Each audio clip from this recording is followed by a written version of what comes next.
हिमाचल विधानसभा के बाहर बीजेपी ने हन्ना बोला आज और बीजेपी ने विधानसभा का घेराव किया। मानसून सत्र के आखिरी दिन बीजेपी ने विधानसभा का घेराव किया। कांग्रेस की गारंटियों को लेकर सीएम पर निशाना साधा गया। बीजेपी की तरफ से नेता प्रतिपक्ष प्रदेश प्रभारी इस दौरान मौजूद रहे। हिमाचल बीजेपी के अध्यक्ष डॉक्टर राजीव बिंदल भी इस प्रदर्शन में शामिल हुए। एक दिन ये सरकार भी होगी डी नोटिफाई, इस दौरान ये बयान भी दिया गया। प्रदीप ठाकुर का रुख एक बार फिर से कर रहे हैं। प्रदीप, खूब हमलावर हुई है विपक्ष इस बार सरकार पर। विधानसभा के घेराव की तस्वीरें हम दिखा रहे हैं अपने दर्शकों को। जबरदस्त प्रदर्शन किया गया विपक्ष की तरफ से, गारंटियों को लेकर भी, और तरह तरह से सरकार को घेरा गया। खासतौर से श्वेत पत्र को लेकर खासा नाराज दिखा विपक्ष। क्या अपडेट्स हैं आपके पास इस प्रदर्शन को लेकर प्रदीप?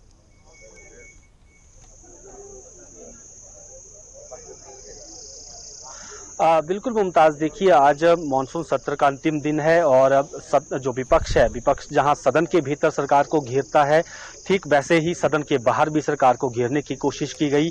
और आज बीजेपी ने यहां पर प्रदेश व्यापी प्रदर्शन किया। प्रदेश स्तर का जो प्रदर्शन है वो शिमला में किया है और इसमें जो बड़े नेता हैं वो तमाम इसमें मौजूद रहे। तो विधानसभा घेराव जो है ये हुआ है यहाँ पर। हालांकि सुरक्षा के मद्देनज़र जो है वो जो वर्कर हैं, पार्टी के वर्कर, वो विधानसभा ना पहुँच जाए, वो लॉ एंड ऑर्डर की स्थिति ना हो, तो इसको लेकर पुलिस की तरफ से भी पूरी व्यवस्था की गई थी।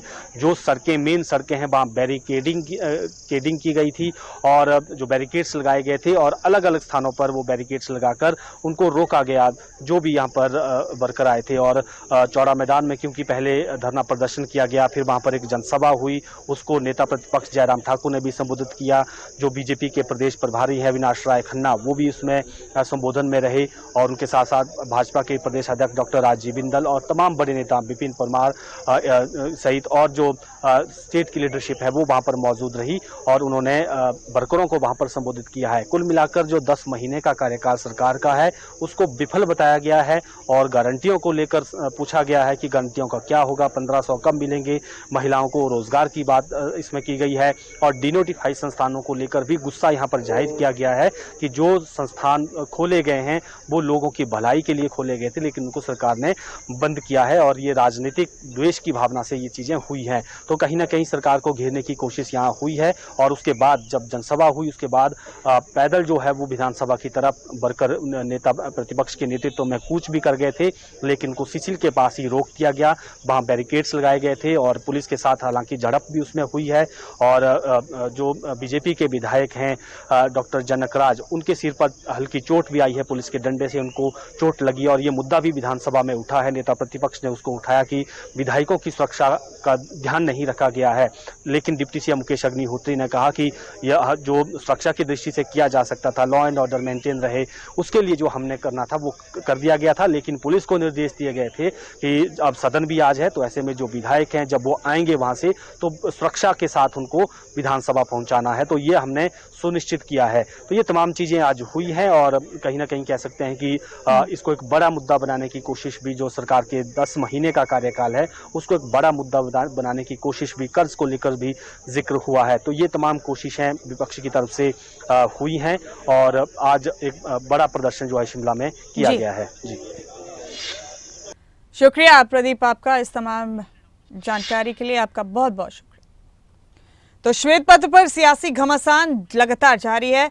नेता प्रतिपक्ष जयराम ठाकुर ने कांग्रेस सरकार को इसे लेकर जवाब दिया। उन्होंने कहा कि हमें नो ड्यूज सर्टिफिकेट देकर सत्ता से नहीं गए थे कांग्रेसी।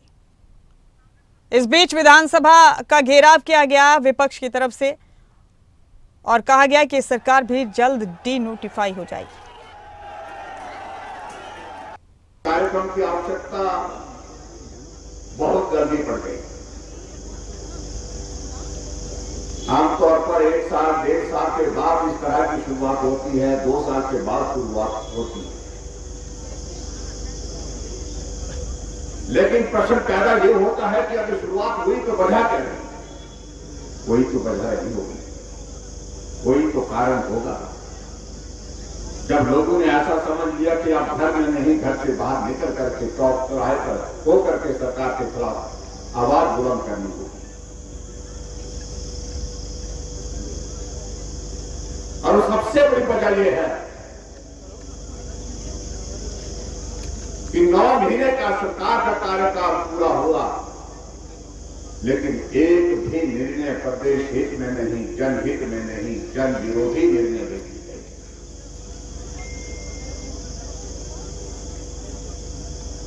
आप सबके आशीर्वाद से, हिमाचल प्रदेश के जनता के आशीर्वाद से 5 साल हिमाचल की जनता की सेवा करने का अवसर प्राप्त हुआ और यहां हिमाचल प्रदेश में कांग्रेस पार्टी की सरकार बनी, काम करने के लिए नहीं, काम रोकने के लिए। साथियों, 10 महीने की कांग्रेस की सरकार के खिलाफ हल्ला बोले। आज तक के इतिहास में 10 महीने की सरकार के खिलाफ इतना बड़ा हल्ला बोल कभी नहीं हुआ होगा। और आपको मालूम है 10 महीने में ये सरकार पूरी तरह से फेल हो गई है। वो सरकार जो कहा करती थी कि हम दिसंबर आने दो, 22 लाख बहनों को 1500 देंगे और बड़े चटके और लटके लेकर के बोलते थे।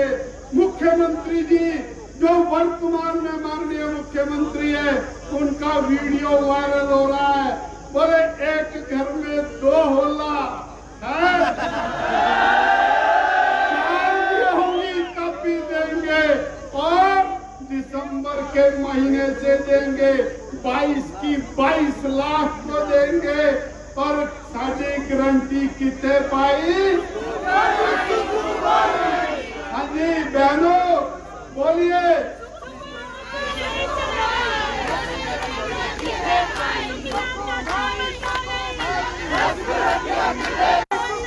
चिंता की बात तो ये है कि किसी एक इलाके में चले गए और जाकर के वहाँ 1000-1500 बहनों को 1500 रुपए देने की घोषणा की और हिमाचल प्रदेश के 80 लाख लोगों को और झूठ बोल दिया हमने गारंटी पूरी कर दी। साथियों, हर घर में वीडियो है, हर व्यक्ति को पता है। मुख्यमंत्री जी ने कहा, उप मुख्यमंत्री जी ने कहा, इनके विधायकों ने कहा, इनके हर नेता ने कहा 22 लाख बहनों को 1500 रुपया देंगे। 13,500 रुपया हर बहन का कांग्रेस सरकार पर कर्जा चढ़ गया है।